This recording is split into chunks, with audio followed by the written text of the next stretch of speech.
It's Okay, coming. so welcome everybody to our Wednesday webinar. And as you know, we're right in the middle, or well, not right in the middle, sort of approaching the end of FASD month. And we are delighted this evening to welcome as our Wednesday webinar guest, Rossi Griffin. I've known Rossi for quite a long time. And we are so lucky that he decided to join us this evening. So Rossi is a young person, young adult with FASD. He's got a very, very long, intricate story to tell you, but I think the most important one this evening is to talk about how his journey has inspired him to write a book. So Rossi, first of all, thank you so much for joining us. We so appreciate you giving up the time to be with us this evening. And I guess my first question to you is, what made you decide to write a book? Well, I've always liked writing, like little stories ever since I was like very young. And I'm obsessed with myself. So it would only be right to write about myself.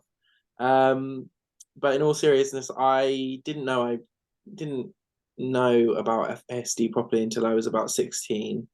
And I was unsure about what my life would look like. And when I was thinking about writing a book, I thought I could write a book about having FASD, and maybe a kid out there is like me who doesn't know anything about FASD and is unsure about their future.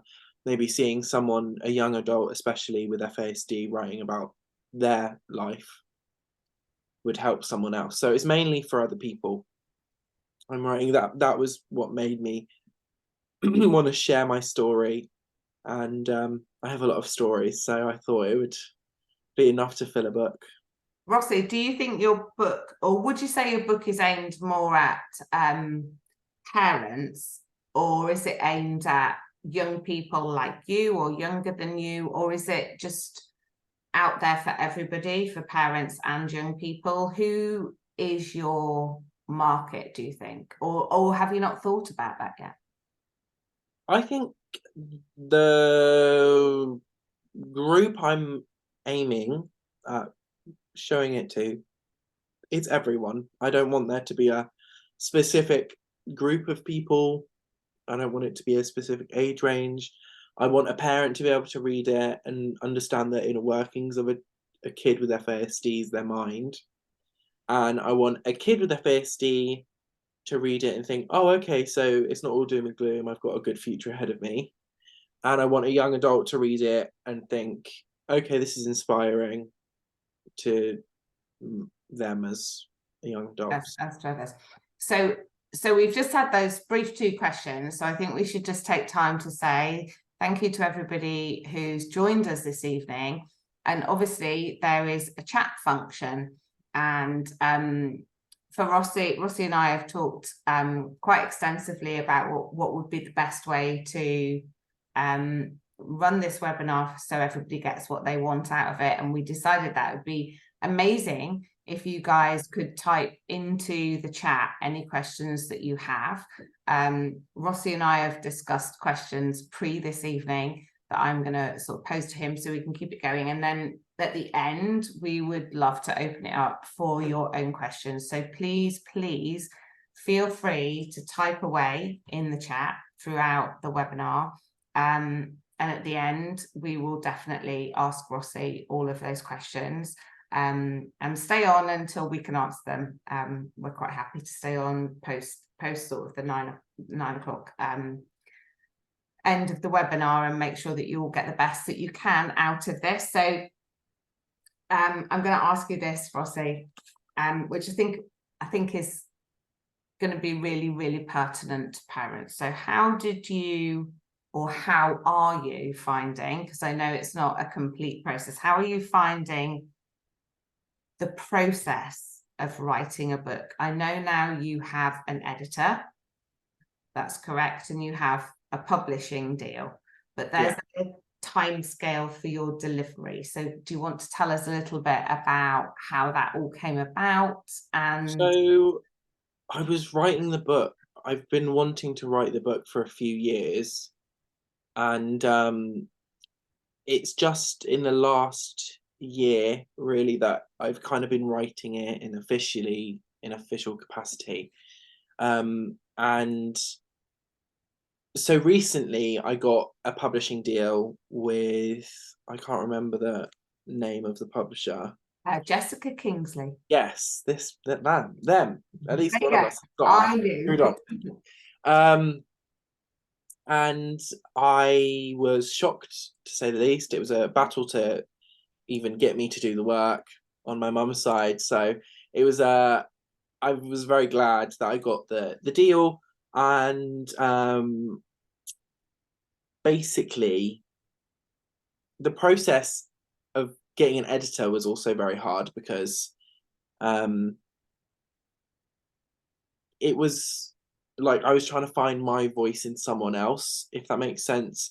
And as a person with FASD, you find it so hard anyway to express yourself in one section, if that makes any sense. Like in one, to actually sit down and write a book is so hard for anyone. But with FASD, it's like next level because there's always distractions or your body just can't be asked at that specific moment. So to have an editor really helped that process and make sped it up, and it helps me kind of fill in the gaps when I'm not.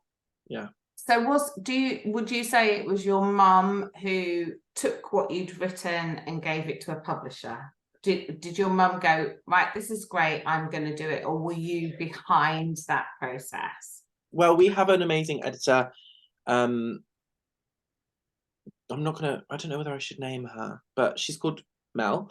And she basically, we met her through a mutual friend, and she's a comedian, but her main job is as a writer and an editor. And we were like, we brought the idea forward to her because we originally had the idea of writing it with someone else, but that didn't go through. So we like, we've got this idea for a book. Do you think this is a possibility? And I remember the first few meetings, and it didn't seem like a possibility because the chemistry, when you're a person with FASD, you find it really hard to warm up to someone. And the first few meeting was really hard. But after that, it kind of, I'd write like a chapter, it's like a few paragraphs. I'd give it to Mel and she would kind of beef out this chapter into like 1,000 words. So it was kind of like, so it was almost like a ghostwriter position, but we worked out that as I've gotten over the year and I'm used to writing a book, I write a lot more than she fills in, if that makes any sense. So You've grown your yeah, journey. it is. I've grown into the role. It's not something immediately we've had a book and we've had chapters and my mum gave it to the publisher. I had my mum had an idea for a book. I wanted to do a book after much fighting. And Mel kind of helped us send it to the publisher and fill in the forms. Brilliant. Yeah. So Yeah. it's very true then, isn't it, that what we say at the Harbour at Adoption UK is scaffolding and support creates the success. So would you agree that, I'm sure you would, because I know you very well and I know your mum very well, that all the time you have that scaffolding support, although it may be annoying at times when you reflect backwards to the success of what is happening now with the book, you must fully appreciate that scaffolding and support has been a huge input. It's invaluable. It's because also it brings it quite into light because my partner, when I was previously writing the book, didn't have the same type of relationship, and it made me realize that if my mum wasn't supporting me, I wouldn't be able to write in the capacity that I am. Because if you saw our conversations leading up to me writing, you'd think it was like a bad relationship, but it's like like chalk and cheese. There's got to be some sort of fight towards getting there, otherwise there's no leeway. So if I didn't have her as a driving force, I don't think I'd be able to do it, because when you've got FASD, it's the easy option to just not do anything, and sit back and just kind of like, and go, oh, can't do that today. Yeah, I can't do that. I'm just not gonna do it today. But my mum's she's always been like, yeah, you've got FASD, but it doesn't matter. We're gonna do this anyway. So if without her, I wouldn't be where you are. Yeah. So another question: what is your key messaging? So I guess what I'm asking you is, what do you want people who buy the book or think of buying the book to really want to know or gain from it?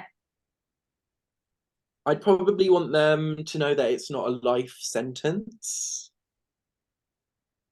It's not like, the main thing is it's not doom and gloom. Like, it's hard and it's tough and it's a grind to get anywhere in life for anybody.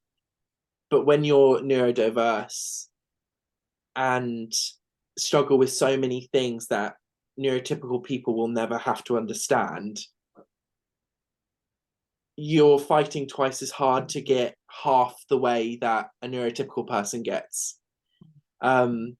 So the amount you get done in a day, a neurotypical person would get done in a morning. It's kind of like that kind of, so that's what I want people to understand, to get from the book, is that there are similarities but so many differences, and if people do buy the book, I'm hoping they will, I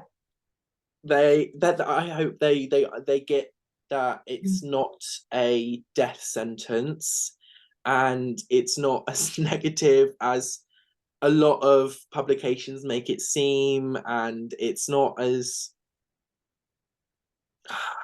depressing. Like, yes, it's brain damage, but I'm hella creative, and like my mum says, fine, they're brilliant, and with the right support, that's the message. Right support. It's not easy, but it's also not doom and gloom. So there's the kind of and I think that's the case, isn't it? It's like you as a parent, as a parent myself, with regardless of my role here, listening to people like you would give me hope, and I hope will give everybody else hope that is on the call. So I'm just going to pause a second to ask you a couple of questions, because the questions are coming in thick and fast. So I don't want to end and not be able to ask you any questions. So Clyde said, hi Rossi, what was your experience at school?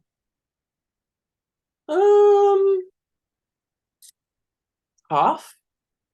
Sorry, there are two daddy long legs in my room right now. Anyway, breathe. Yeah, it was tough, but also I learned a lot about social skills, and I've just come out of college, so I can give you a cliff notes.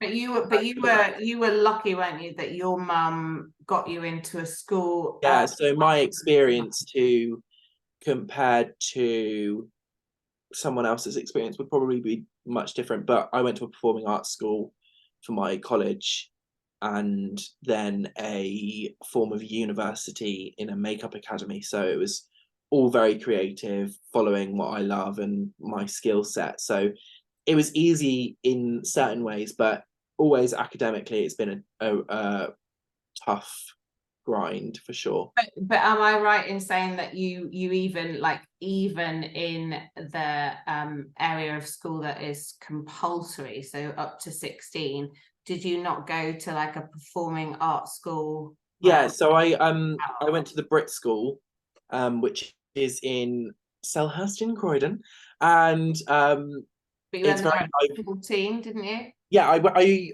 originally got in when I was 14. And before that, didn't you go to I another? went to a private performing school, which has since closed because of COVID. But that was basically 100 people in one school, so it was very interactive with more time per person. So even with my academics, I would in college drop a few subjects so that I could focus more on my creative studies, and then instead of doing the academics, I would do subsequent level of fundamental math or basic life skills instead of science. Yeah. Somebody else asked, when would the book be ready to buy? And I think you don't have 100% date. No, I don't.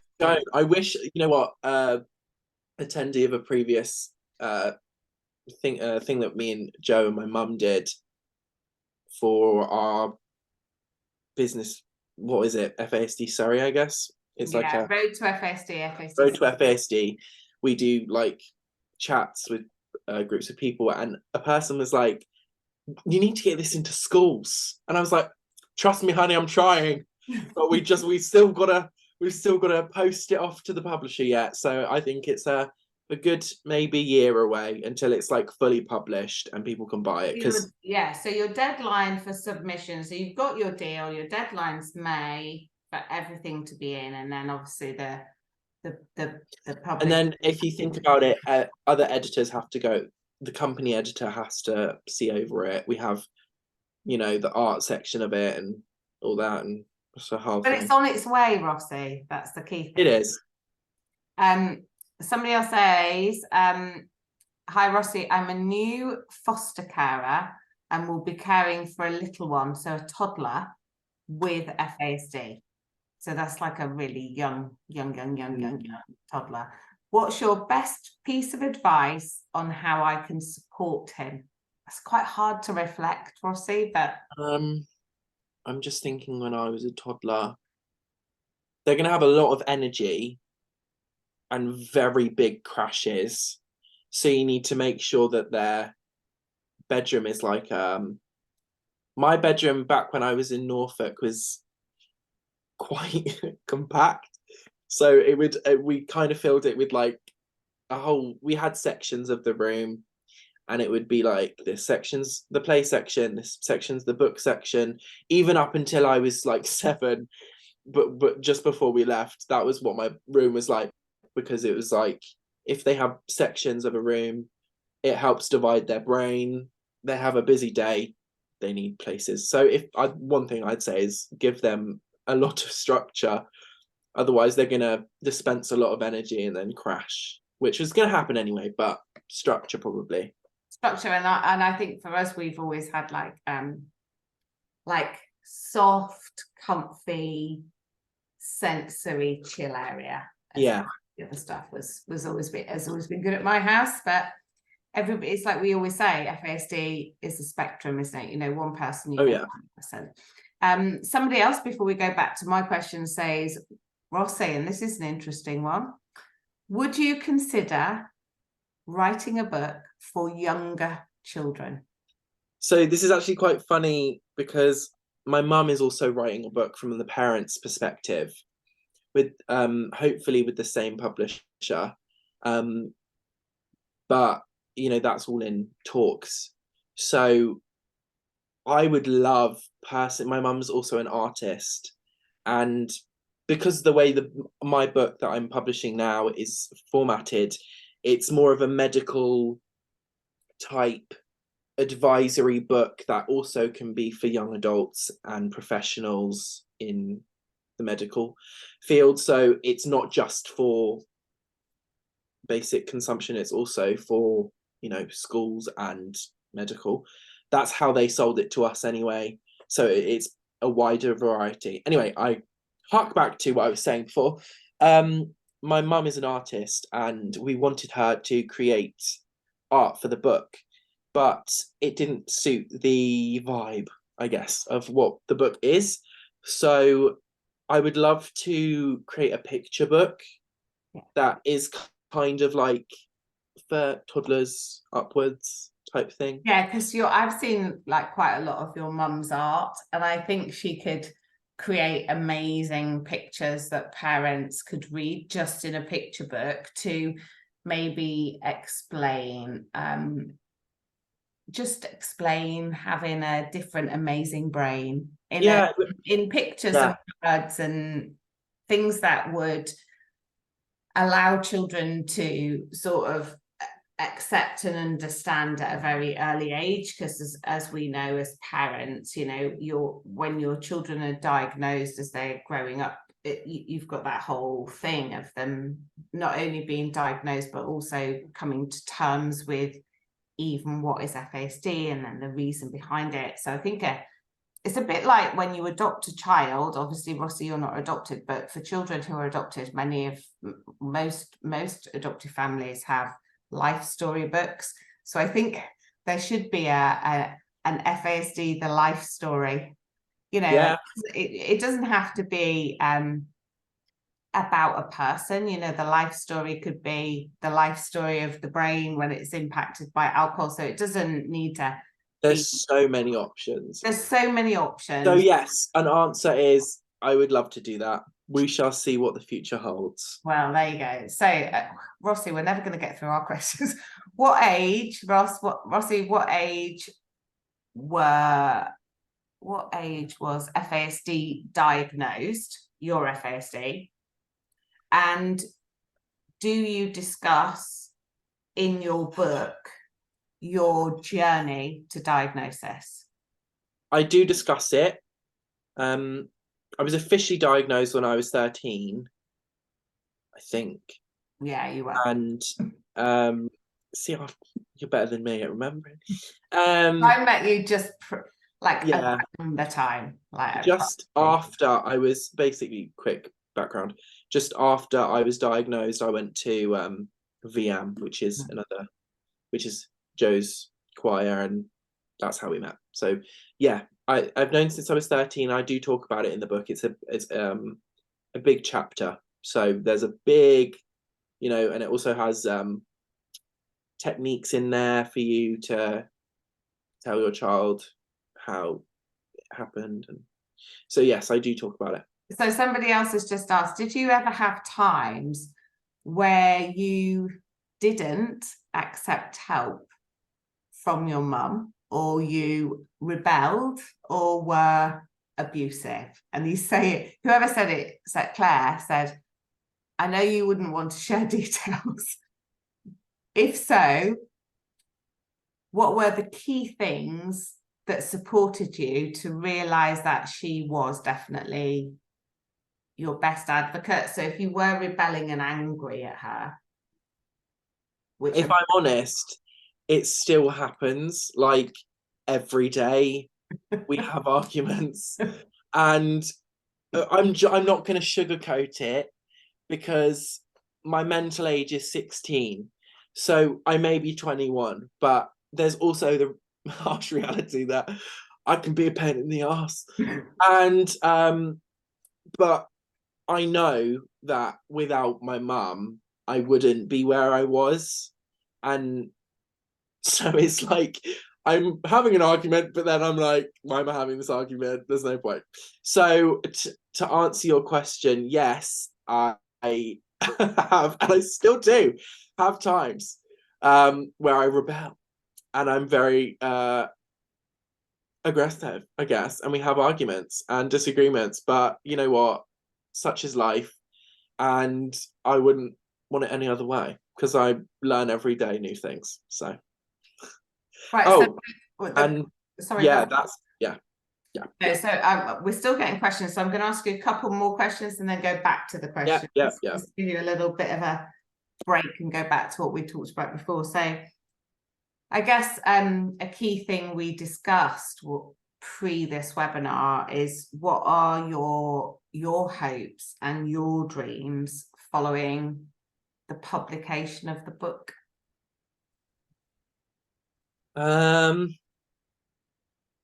Would love an MBE.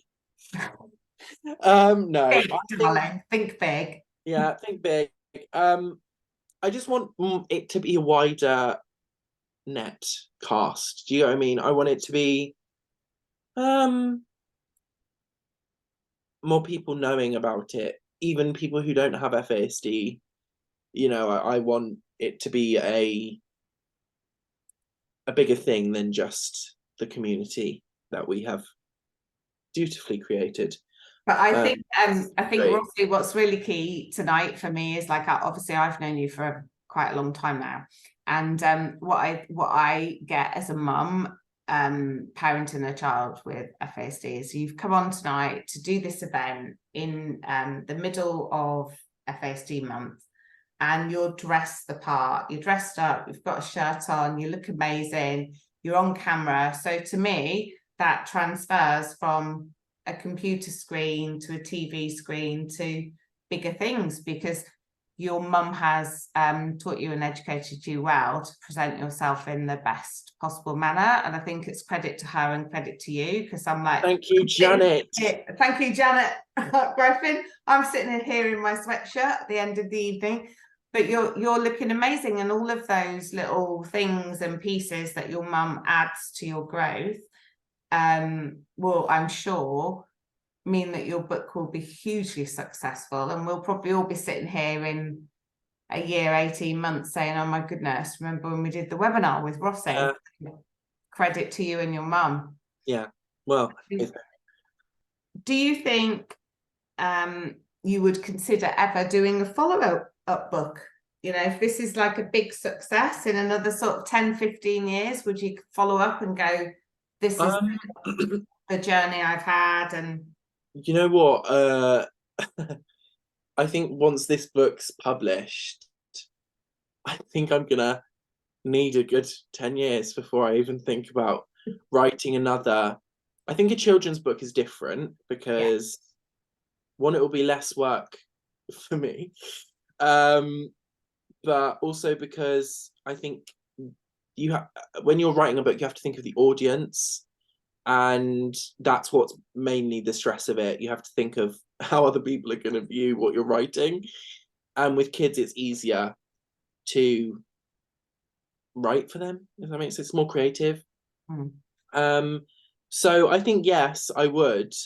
And personally, I love like biographical books. I think that's like my jam. And yeah, it's like books by like well-known people who I find inspirational. Not saying that I'm one of those people, but I would, you know, in reflection of like the years since I published the book, probably, yeah. Yeah. Okay, so this is quite a deep question, and they have said this might be a bit personal, so feel free to not answer, but I wouldn't read it out if I didn't think you would be comfortable to answer this question, Rossi. But the question is, what were your feelings towards your mum when you first found out you had FASD? And I know you get asked this a lot, and I always find it really, really so inspirational to listen to your response. And obviously I know you and your mum, so I know what you're like, but I think for other people it's the first time for them to, so you tell them, what were your feelings towards your mum when you found out? It's kind of like a non-factor. I didn't really care. I know that's a bit like but it wasn't I remember hearing I had FASD, and then I was like, okay, because I grew up with the label autism, so it was just another label because I didn't really know what it was. And then I think like only recently I've actually like thought about it, like the past few years. And I know like my mum didn't know she was pregnant till 4 months, like, and she was told by the doctors to drink if she needed something like I can't remember, but she says that the doctors would say have a tot of brandy to fall asleep at night. And like also Guinness was supplied in high demand because it was good for iron.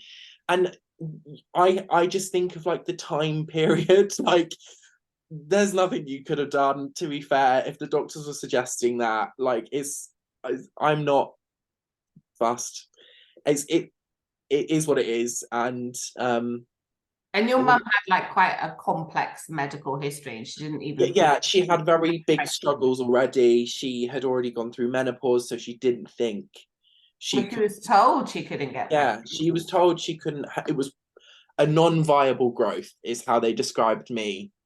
It was so viable because here you So sit. viable in blue.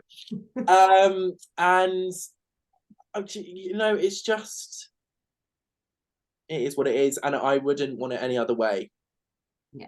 And I know it's not her fault, so that's the answer. Okay. Well done, you. So we've got a question here from Emily, who's 14. And she's joined the webinar and wants to know what it's like being an adult with FASD as opposed to a 14-year-old with FASD. It's hard. It's hard.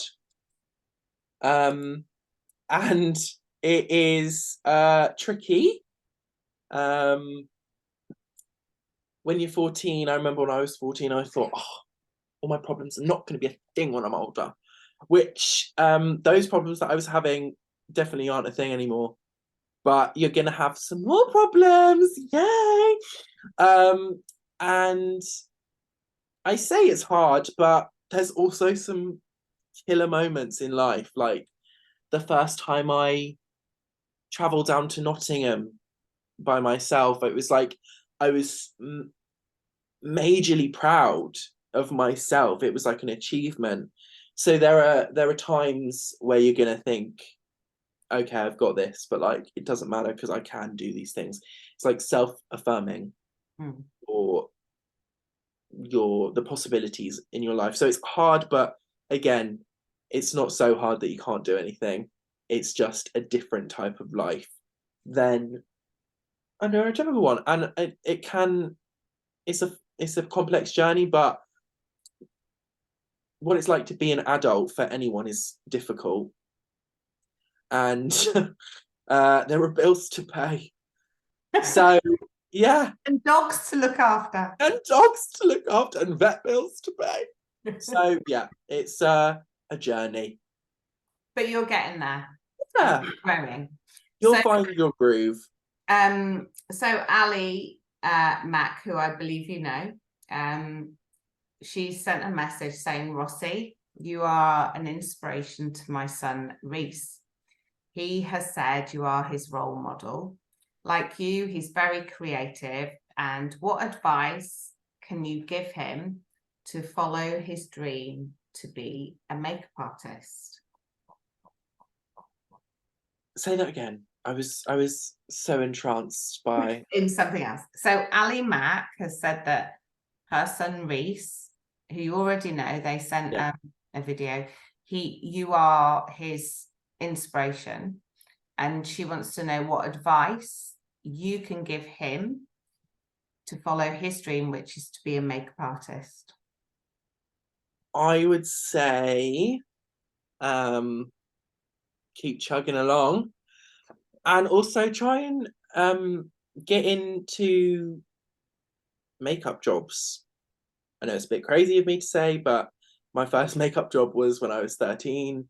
So I think if you're really into it, try and do it on as many people as you can, and buy as much crap as you can, and go to lessons and never stop learning. I'd say that.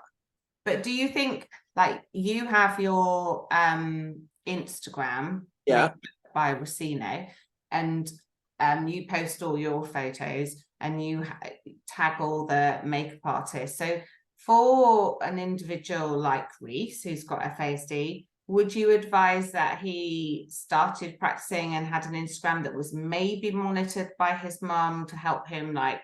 Yeah, my first Instagram was when I was 13, and this was it was the age of just beginning Instagram. So like Instagram was just about becoming popular. So my mum actually wasn't really monitoring because she didn't really know what it was about. And in a way, I kind of wish that it was, because everything else she was monitoring, my Facebook, YouTube, And I'd say get on there as soon as possible, but with the help of your mum. Support, yeah, with support. Because it's great to expose yourself to other creators as well. And also you can do it as a private account or you can do it as a public account.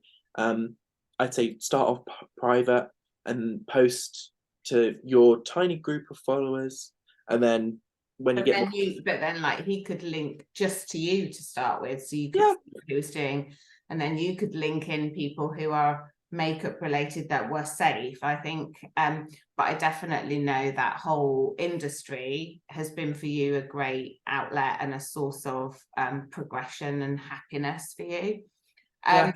Another person's just said, do you recommend any tools, apps or tech to help with day-to-day life? Ooh. So I guess that's probably meaning like, do you have anything to help with money or So time? I'm with money, I'm hopeless. So I've got the bank of my mum. And but if you're with any other bank, I'd say money wise, I'd say Starling Bank is quite good for money because it notifies you on what you're spending and there's savings, which I'm sure there's other banks that do that, but I use that. For organizing my life, I use the calendar app on the iPhone. And also there's another app called Structured, which is literally a to-do list app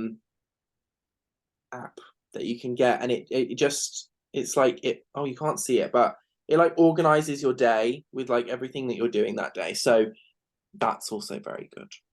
See, my daughter's only 13 and she just uses the notes on her app and calls it her to-do list and dates it and numbers them, but she's only 13, so I'm still monitoring everything. But the fact that she's now taken things from like a timetable or some wide-eyed sort of verbal communication to write it down. First of all, she writes it on her whiteboard in her bedroom and then she types up notes. But at the moment we're doing okay, but I'll definitely be looking at that one. So another one, I hope you don't mind me asking, but do you live on your own?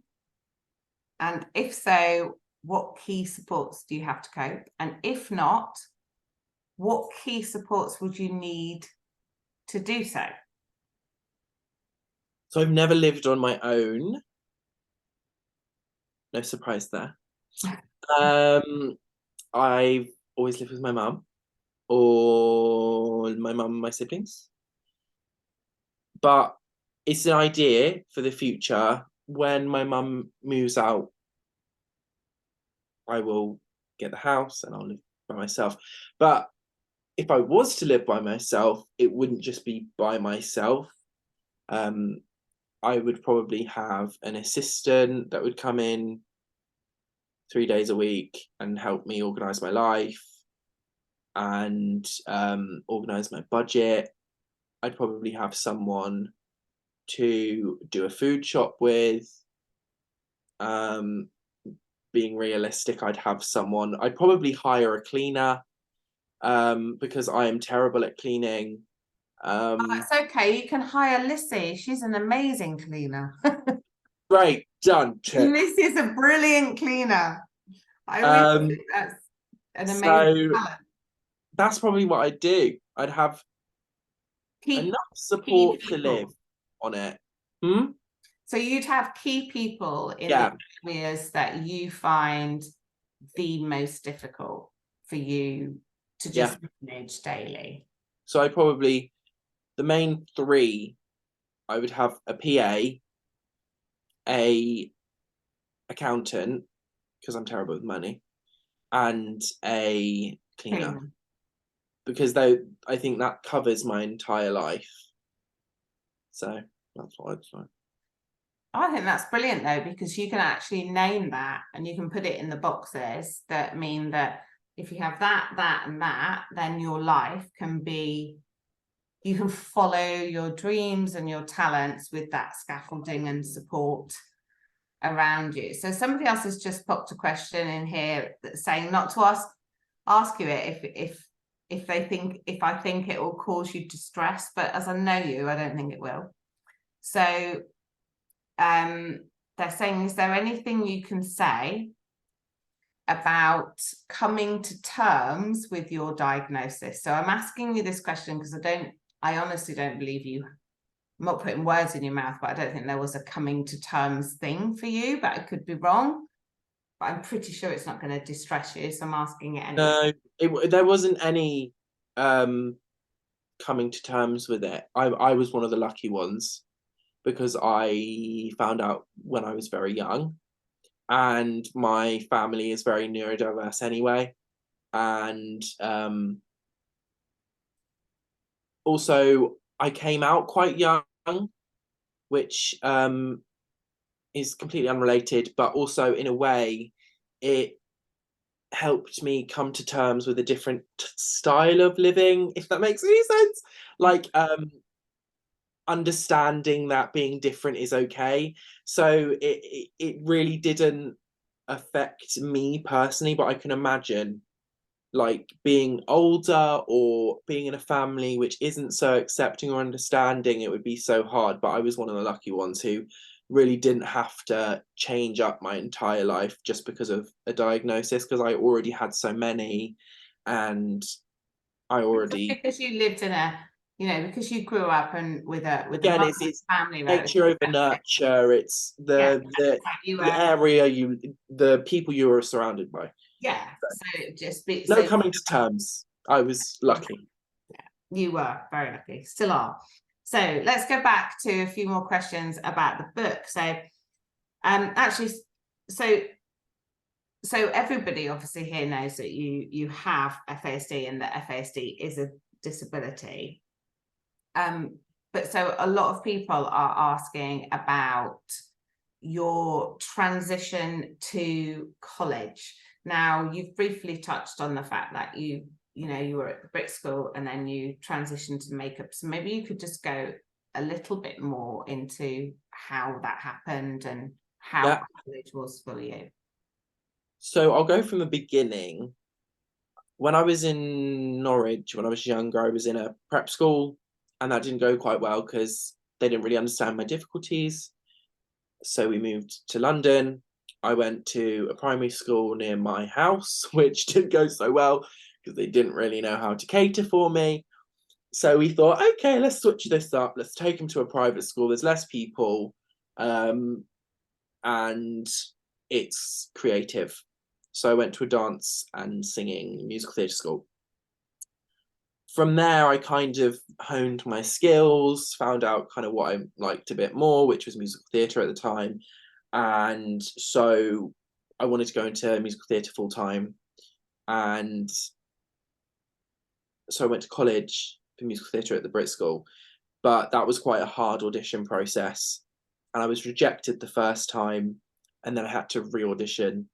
And I got in, and the whole Brit School experience was very rough. And I don't tell a lot of people, I talk about it in my book. It is not for neurodiverse people, it's not for neurodiverse people, which is a crazy thing to think because it's creative school, but they have a brilliant SEN department there. But for people with my specific needs at that time, I know it's different now because I have friends who are at the Brit School now and it's completely changed. But I was the first person with my difficulty level of special needs with my look.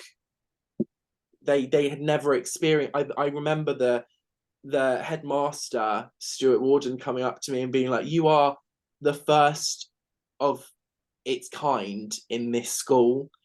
So we've had to create an entire new syllabus for you, and it was kind of like a pinch me moment because it was like you're saying that it's almost like they were so unprepared, but in reality the world is neurotypical and neurodiverse people are the abstract link. So it was a way of me thinking, this is, you know, my life.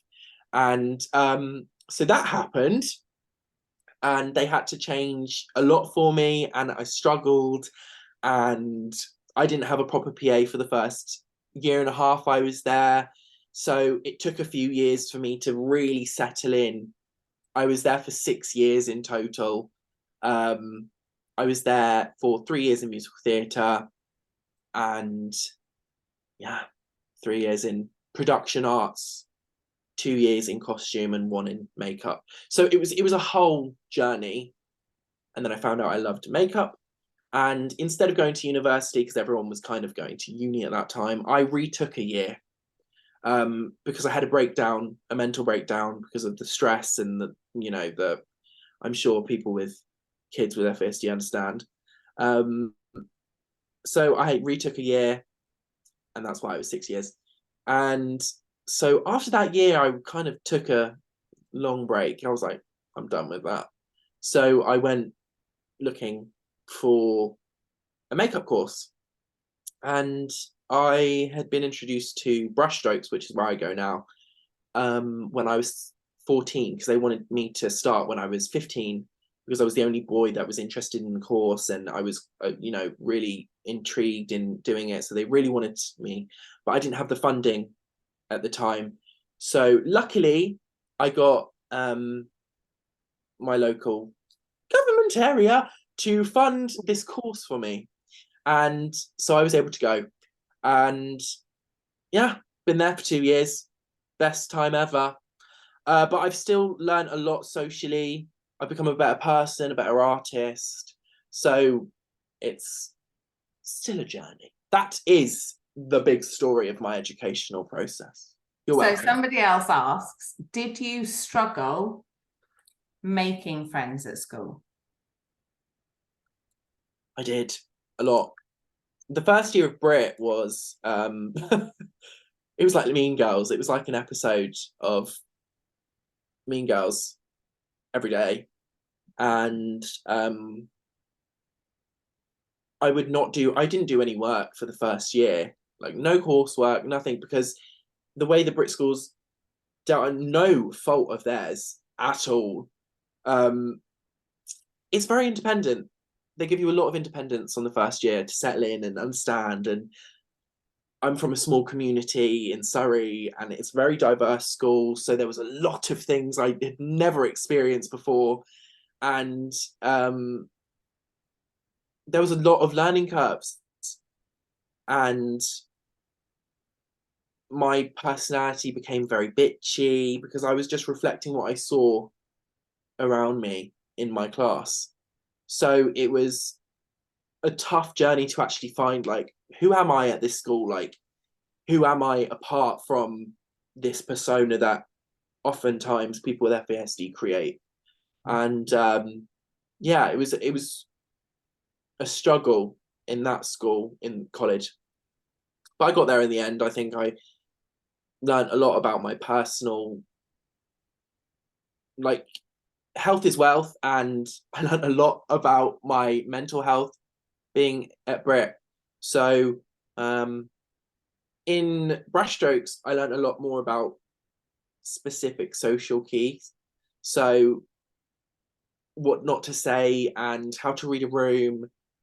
But that is all part and parcel of having a SALT, speech and language therapy. I had the most amazing SALT person, Queen, and she helped me learn a lot about socializing in multiple different ways, politically, normally, racially, dealing with all different, because oftentimes people are scared of talking about it.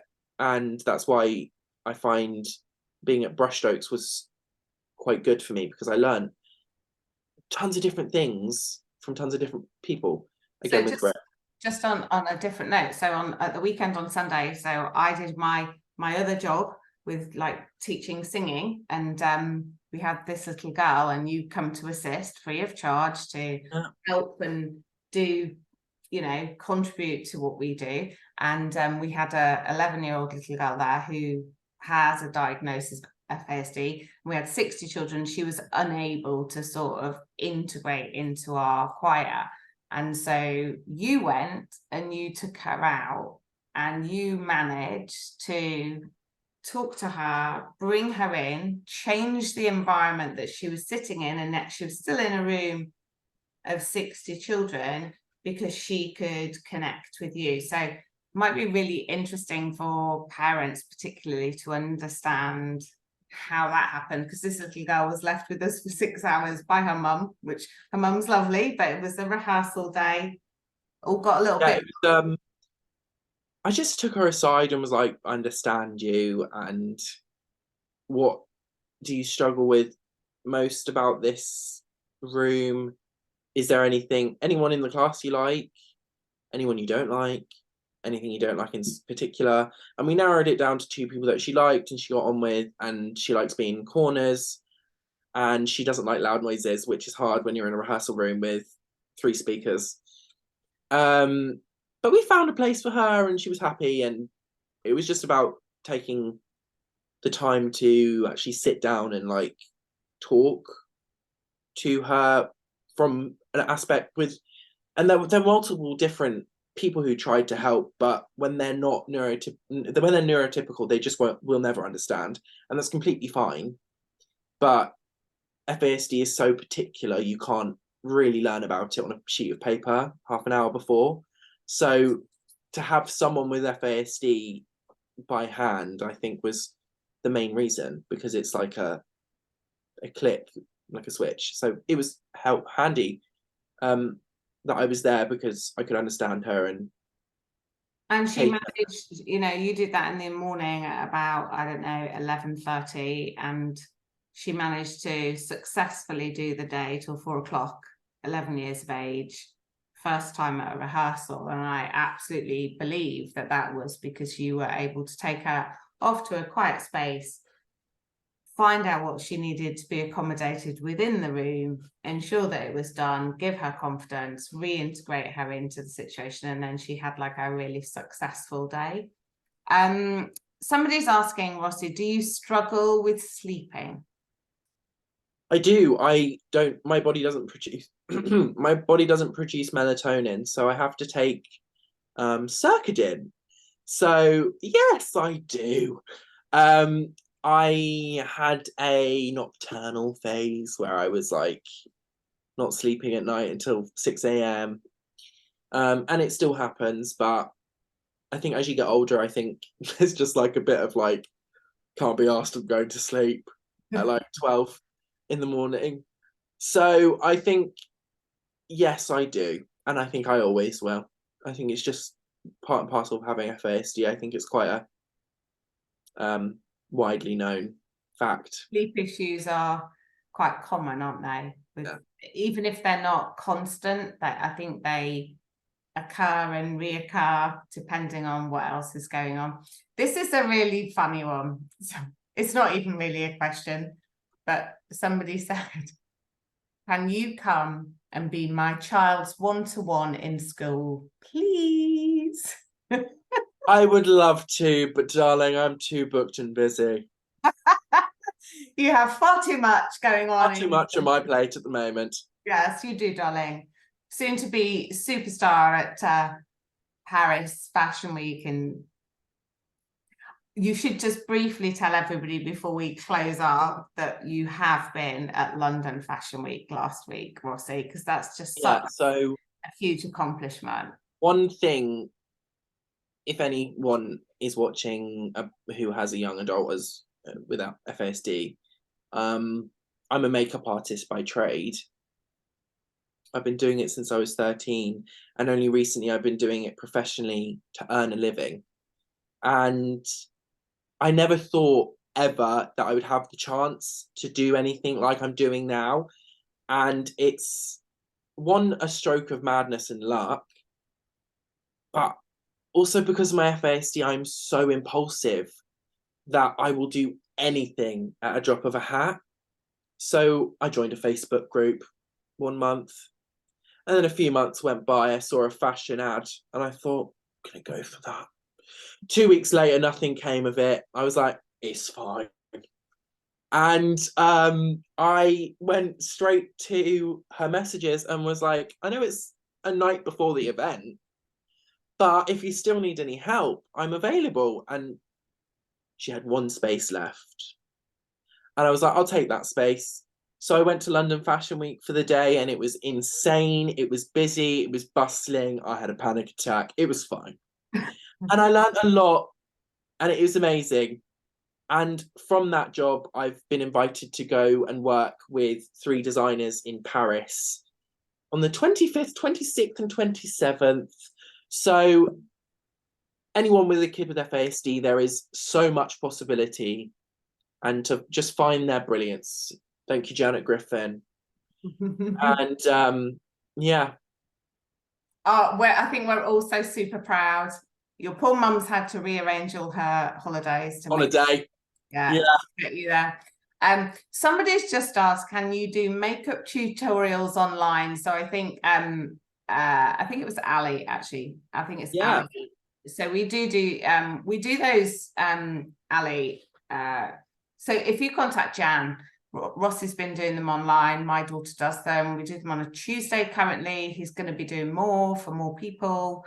Yeah, so it's called Rossi Makeup Masterclass. And they're every Tuesday or every other Tuesday, depending on what people need.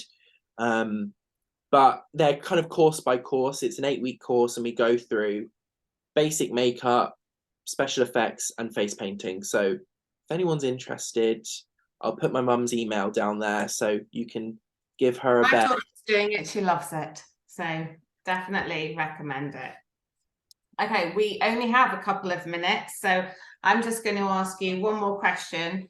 And whilst you're answering that, I'll leave it open for anybody else who wants to ask any final questions, or I'll feed back to you. But so I would say just one thing. Thank you very much, Rossi, for joining us. But I guess fundamentally, what are your hopes and dreams for the future? To eradicate FASD, really, but in a positive light. And it's not going to happen in my generation, but I hope by writing a book, keep writing books, teaching other people with disabilities, you know, whatever their skill is, to hone in on it. I think bringing awareness to it, that's my hope and dream, really. Rossi, you've been amazing. I don't know if you can see all the chat, but it's popping off in the chat. It's just you're amazing. Super proud of you. What an inspiration. What a wonderful man you are. Well done. Enjoy your stardom and being famous. I think it's great, Rossi. You've been absolutely incredible. You look amazing. I'm sure everybody will wish you all the luck in the world for Fashion Week in Paris. We expect to see you posting pictures galore on your makeup site. Thank you so much. It was just really, really lovely to chat about the serious things and the positive things, and also just to really see the personality and the man you are, and the inspiration and hope you can give to parents of young people today. So thank you very much for joining us. Have a lovely evening. Anybody who's got any questions or comments, I think Jan's popped her own email in there. She's popped Ross's makeup page in there, but by all means, feel free to get in touch with us at the FASD Hub, where we can certainly pass on your details to Jan and to Rossi. Have a lovely evening. Thank you very much for joining us, and we wish you a good night. Bye.